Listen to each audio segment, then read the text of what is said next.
बहुत पुराने समय की बात है। एक हरे भरे जंगल में रीमा नाम की एक छोटी सी चिड़िया रहती थी। उसके सुनहरे पंख सूरज की रोशनी में ऐसे चमकते थे जैसे किसी ने उन पर हल्दी और शहद का लेप कर दिया हो। पर उसकी जिंदगी में चमक सिर्फ पंखों तक सीमित थी। किस्मत उसके साथ कभी नहीं चमकी थी। वो बेहद गरीब थी। उसके पति हीरा चिड़ा कई महीनों से बिस्तर पर पड़े थे।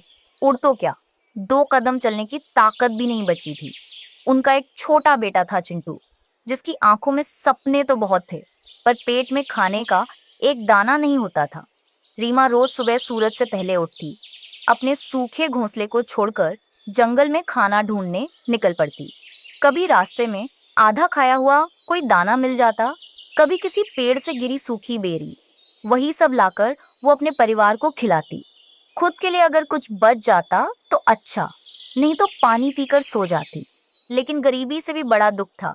उसके पड़ोसी कालू कौवा और उसकी बीवी गौरी कौवी दोनों इतने घमंडी और बदतमीज थे कि किसी को चैन की सांस लेने नहीं देते थे। अरे रीमा, आज फिर खाली पेट लौटी। तेरे जैसे निकम्मों का तो यही हाल होता है। ऐसे गरीब लोग सपने भी क्यों देखते हैं? इन्हें तो बस जीना भी नहीं चाहिए। रीमा चुपचाप उनकी बातें सुन लेती। गुस्सा आता, रोना आता, लेकिन वो सोचती कि जवाब देना आसान है, पर सब्र करना असली ताकत है। एक दिन रीमा रोज की तरह खाने की तलाश में निकली थी कि रास्ते में उसे एक लाल चमकदार बीज पड़ा मिला। वो इतना सुंदर था कि लगता था जैसे किसी परी ने गिराया हो। अगर ये कोई जादुई बीज हुआ तो क्यों ना इसे बोकर देखूं? वो उसे अपने घोंसले के पास ले आई, जमीन में एक छोटा गड्ढा खोदा और बीज को उसमें दबा दिया। फिर उसने आकाश की ओर देखकर कहा, भगवान, अगर मेरी मेहनत और प्यार में ताकत है तो इस बीज को ऐसा फल बनाना कि मेरी जिंदगी बदल जाए। रात हुई, चांद निकला, तारों की रोशनी धरती पर बिखरी और तभी उस मिट्टी के नीचे एक हलचल हुई। सुबह जब रीमा बाहर निकली तो उसकी आंखें खुली की खुली रह गईं। वहां एक छोटा पौधा निकल आया था और उसके ऊपर एक विशाल गोल तरबूज लटका हुआ था।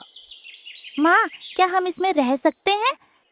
क्यों नहीं, ये भगवान का दिया घर है। लेकिन तभी पीछे से एक आवाज आई, ओए ओए ओए, ये तरबूज किसका है? ये तरबूज हमारी जमीन पर उगा है, तो ये हमारा हुआ। ये बीज मैंने बोया, अपनी मेहनत से सींचा, ये मेरा हक है। झूठ, तुम जैसी गरीबों का कोई हक नहीं होता। दोनों ने तरबूज को तोड़ने की कोशिश भी की। आज तक मैंने तुम्हारी हर बकवास सह ली, लेकिन अब अगर मेरे परिवार की खुशी छीनने की कोशिश की तो मैं ये चिड़िया नहीं, शेरनी बन जाऊंगी। उसकी आवाज में ऐसी ताकत थी कि गोरी एक कदम पीछे हट गई, पर कालू नहीं माना। अगर हक चाहती है तो मुकाबला कर, जो जीतेगा तरबूज उसी का होगा। मंजूर है। रात को रीमा ने अपने पति का हाथ पकड़ा। मुझे आशीर्वाद दो हीरा, मैं तुम्हारे लिए ये जिंदगी बदल कर लाऊंगी। तुम्हारी जीत मेरी दवा है। माँ, मैं भी चलूंगा। तू मेरे लिए जीत का इंतज़ार करना, मैं तेरे लिए लाल पत्ता, खुशी और ढेर सारा खाना लेकर आऊंगी। सुबह होने से पहले ही रीमा उड़ पड़ी। तूफान आया, बारिश आई, एक बाज ने हमला भी किया। मुझे जीतना है।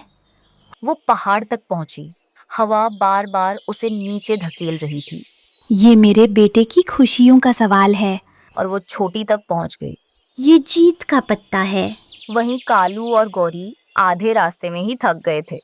मुझे ठंड लग रही है, मैं तो वापस जा रही हूँ। अरे बेवकूफ, हार गए तो इस तरबूज का क्या होगा? लेकिन तेज हवा के झोंके ने कालू को नीचे गिरा दिया। रीमा वापस आई। माँ जीत गई। आज तुमने साबित कर दिया कि गरीब होने का मतलब हारना नहीं होता। कालू और गौरी शर्म से चुप थे। तुमने मुझे ताने दिए, अपमान किया, लेकिन मैं बदला नहीं लूंगी। बस इतना कहूंगी, कभी किसी मेहनती को मत रोकना। इसके बाद उन्होंने तरबूज को घर बना लिया। ये दुनिया का सबसे मीठा घर है, क्योंकि ये प्यार और मेहनत से बना है। धीरे धीरे हीरा ठीक होने लगा। जंगल में सब रीमा का सम्मान करने लगे। रीमा, हमें माफ कर दो। क्या हम तुम्हारे घर के बाहर एक छोटा घोंसला बना सकते हैं? घर बड़ा दिल से बनता है, बनाओ। और इस तरह एक गरीब लाचार चिड़िया जिसने सिर्फ सपने देखे थे, उसने पूरे जंगल को सिखा दिया, गरीबी गुनाह नहीं, हार मान लेना गुनाह है।